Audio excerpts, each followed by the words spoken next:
Un psicópata en serie se entrega, él solito, caminando hasta una comisaría central, cubierto de sangre, y durante casi 12 segundos nadie dispara, nadie reacciona, nadie hace absolutamente nada.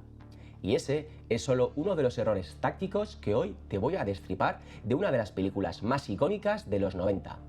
Soy Josemi Aldasoro, policía y escritor de ciencia ficción, y en este canal vemos las películas que todos hemos visto 1000 veces, pero desde un punto de vista diferente, desde el otro lado del cordón policial. Quédate porque lo que viene te va a cambiar la película para siempre.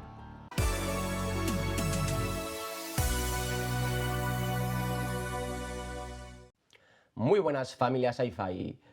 Soy Josemi Aldasoro, policía y escritor de ciencia ficción de madrugada, y muy fan de las películas que hoy seguimos viendo 25 años después. Hoy nos metemos en una bestia, Seven, de 1995, dirigida por David Fincher, con Morgan Freeman, Brad Pitt, Kevin Spacey y Gwyneth Paltrow. Para mí, uno de los mejores thrillers de la historia del cine. Y aviso desde ya, esto no va de destrozarla, ni muchísimo menos. Va justo al contrario, va de disfrutarla todavía más, entendiendo por qué ciertas decisiones de guión son brillantes a nivel narrativo, aunque tácticamente sean un completo suicidio. Vamos con ello. Mira, la primera escena. Fincher nos presenta a Somerset, el detective veterano de Morgan Freeman, a punto de jubilarse. Solo, metódico, el metrónomo encima de la mesilla para poder dormir. Y ya aquí hay algo que me encanta. La peli se atreve a enseñarte a un policía quemado. No uno que está deseando entrar en acción, sino uno que ya está deseando salir. Ese hastío, esa lucidez resignada de quien lleva demasiado tiempo viendo lo mismo, lo veo en compañeros, lo he sentido en mí mismo algún turno. Y fíjate, es un arquetipo tan potente que cuando construí a uno de los personajes de mi novela El Bucle, un astrofísico resignado que defiende posiciones imposibles contra el statu quo, tiré de ese mismo pozo, el del profesional agotado, al que le queda una última misión que hacer. Pero bueno, de eso ya hablaremos en otro momento. Sigamos con Fincher. A ver, vamos a la primera gran escena policial. La víctima de la gula. Ese apartamento mugriento, oscuro, con el obeso pegado a la mesa. Y aquí tengo que parar ya, porque se me caen varias cosas al suelo. Primero, la iluminación. Somerset entra con una linterna pequeña, como si estuviera buscando el mando de la tele. Una escena del crimen real se ilumina con focos potentes, se despliega iluminación forense, porque cualquier detalle, una fibra, una salpicadura mínima, una huella parcial, puede ser la diferencia entre resolver el caso o no hacerlo nunca. Aquí estamos en penumbra, y eso es puro estilo Fincher, que construye atmósfera con oscuridad. Tácticamente, un no rotundo. Narrativamente, icónico. Segundo, llega Mills, el detective joven de Brad Pitt, y entra pisando la escena como si fuera su salón. Sin calzas, sin mono forense, sin control de acceso. Ojo con esto, que es clave, porque una escena del crimen se preserva con un cordón y con un registro de entradas y salidas, porque cada persona que pasa es un riesgo de contaminación. Aquí la gente entra y sale como Pedro por su casa. En una situación real, llegando ellos los primeros a la escena, al menos tendrían que haber tenido más cuidado, entrando y saliendo siempre por el mismo camino, para contaminar lo menos posible mientras descartan que haya alguien más adentro. Y aquí el propio Vince contamina pruebas, mueve cosas, toca. Un buen compañero con el rango de Somerset le habría cantado las 40. Pero claro, narrativamente el guión necesita mostrarnos la novatada del pipiolo, la impulsividad, y para eso se sacrifica el rigor procedimental. Y lo aceptamos, porque Fincher lo disfraza muy bien. Y mira, este tipo de detalle, el cómo se preserva una escena, cómo se cataloga cada rastro, cómo se levantan pruebas sin contaminarlas, es algo que yo aplico cada semana en mi trabajo. No lo veo del manual, lo vivo. Y cuando me siento a escribir, por ejemplo, una escena en la que una tripulación encuentra un cadáver flotando en la cubierta de una nave espacial, después de un abordaje, no me invento el procedimiento, lo traslado.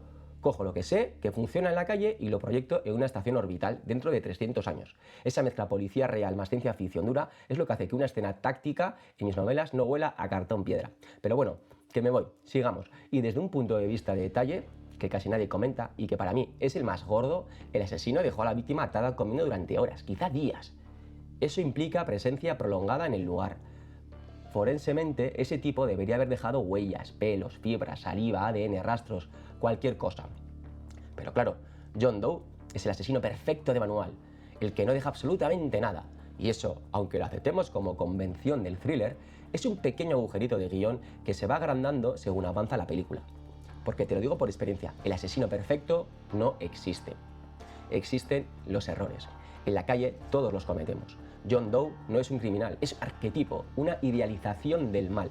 Y funciona como arquetipo, no como persona real. Ese matiz es importante porque te explica por qué la peli funciona más como parábola moral que como caso policial real. Y saltamos a la avaricia. El abogado desangrado en su oficina de lujo y la palabra avaricia escrita con sangre en el suelo. Desde el punto de vista narrativo, una imagen icónica. Desde el punto de vista policial, de nuevo, escena enorme, mucho personal, mucho control y mucho flujo sin control. Pero lo que realmente me interesa destacar aquí es otra cosa, el perfilado. Somerset empieza a entender que no es un crimen pasional, que hay un patrón, que el asesino está dejando mensajes. Y eso como policía te digo que es exactamente cómo funciona. Como ves, 2 muertes con un patrón simbólico, con ritualidad, con firma, se te enciende una bombillita inmediatamente. Somerset, el veterano, lo clava y Mills, como buen novato, lo minimiza. Esa tensión entre el veterano que lee la escena y el joven que se impacienta es oro puro. Y mira, este tipo de perfil, el del asesino que se autoerige en juez para castigar a los pecadores, es algo que llevo años arrastrando como obsesión. Porque en mi trabajo he visto las consecuencias del mal humano en primera persona y eso me ha empujado a hacerme una pregunta que no me puedo sacar de la cabeza. ¿Qué pasa cuando desaparece el castigo? Y de ahí salió el bucle. Imagina una humanidad entera atrapada en un bucle temporal cuántico donde el día se reinicia cada 24 horas. Y los actos dejan de tener consecuencias. Si Sever muestra a un hombre que se inventa un castigo divino donde no lo hay, el bucle pasa exactamente lo contrario. El castigo desaparece y la humanidad se queda a solas consigo misma. 2 caras de la misma moneda. Y por eso, cuando veo esta peli, se me activa todo. Pero sigamos, que Fincher no espera. Escena de la cena. Fincher nos mete un respiro precioso. Tracy, la mujer de Mills, rompe el hielo con Somerset. Y desde el punto de vista narrativo es perfecto. Empezamos a querer a estos personajes, empezamos a temer por ellos. Fíjate en el detalle del tren de fondo haciendo temblar la vajilla. Ese tren es un símbolo. El apartamento está al lado de la vía. Es lo que puede pagar. Y ese ruido, esa vibración, te está metiendo en el cuerpo que algo va mal, que este sitio no es seguro. Fincher no te lo dice, te lo hace sentir. Un genio puro. Desde el lado policial, solo un pequeño apunte. Somerset nunca debería haber entrado en ese nivel de intimidad con la familia de un compañero al que va a dejar atrás en un caso. Es una regla no escrita. Cuanta menos conexión emocional con los civiles cercanos al caso, mejor para todos. Pero claro, si no fuera por esta escena, el final no te partiría en 2. Así que Fincher elige, con razón, el corazón antes que el manual. Y ahora llega uno de los momentos más perturbadores del cine de los 90, la pereza, el hombre atado a la cama. Un año así, un maldito año. Como policía me levanto del sillón aquí.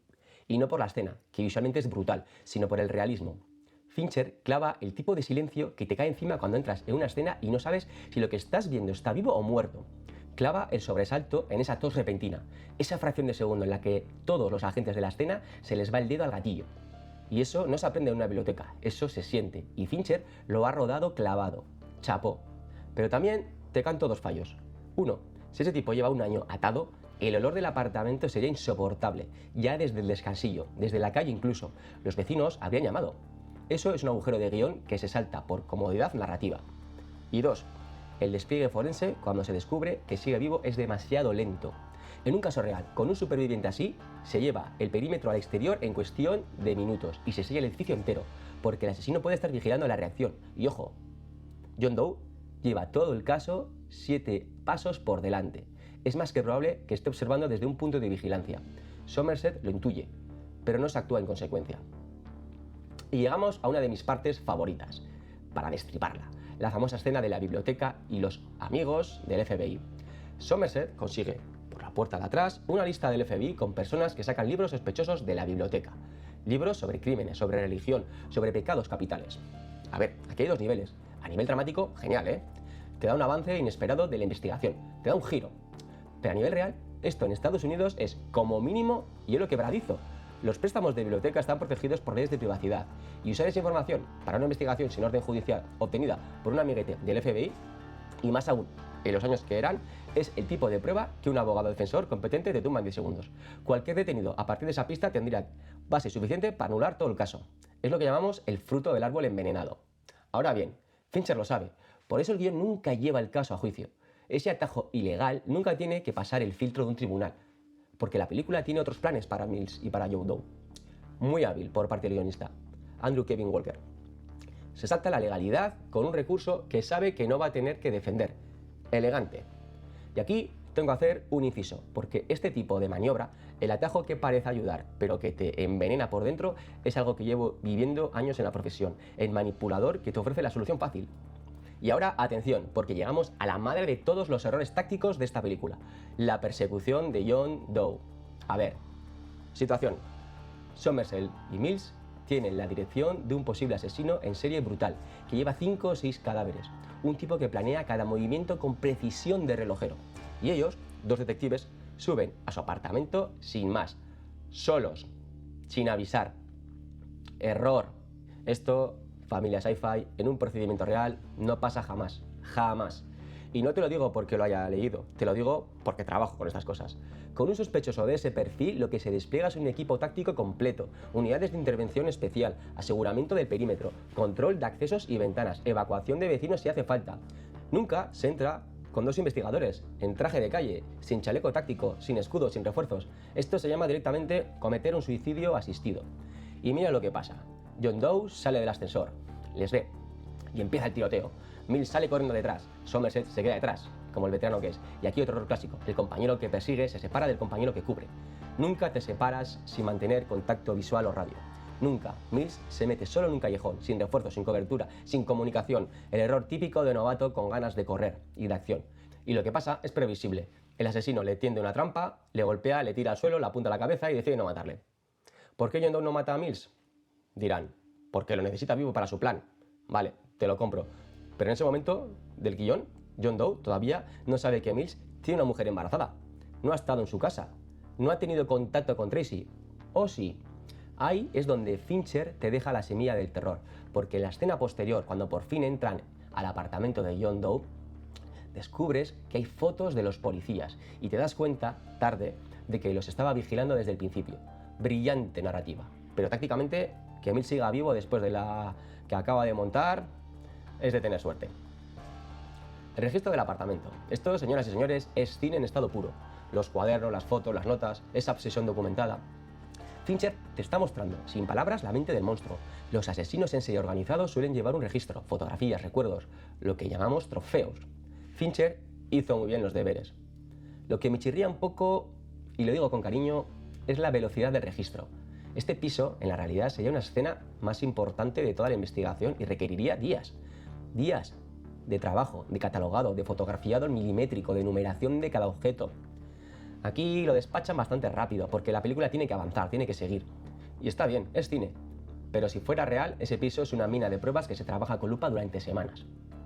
Luego viene lo de la lujuria, una de las escenas más perturbadoras del thriller psicológico de los 90. Y la soberbia con la modelo. Aquí Fincher acelera, porque quiere llevarte al pecado final, que es el que de verdad le importa. Y no te voy a destripar más de esta parte, porque lo bueno viene ahora.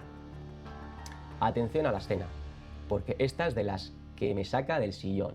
Doe, Kevin Spacey, entra caminando en la comisaría central de policía, cubierto de sangre, con las manos en alto. Fíjate, fíjate bien.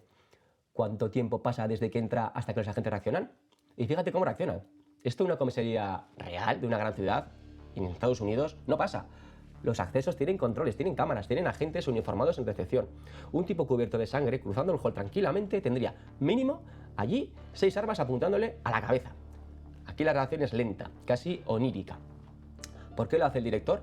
Porque quiere que sientas la irrealidad del momento. Quiere que tú como espectador estés tan desconcertado como los personajes. Es un recurso narrativo buenísimo, pero tácticamente es un colador. Un asesino no camina así por un edificio policial directamente. Y una vez dentro, otra cosa. John Doe se entrega, pide hablar solo con Somerset y Mills y pone condiciones. ¡Condiciones! En la vida real, un sospechoso no pone condiciones.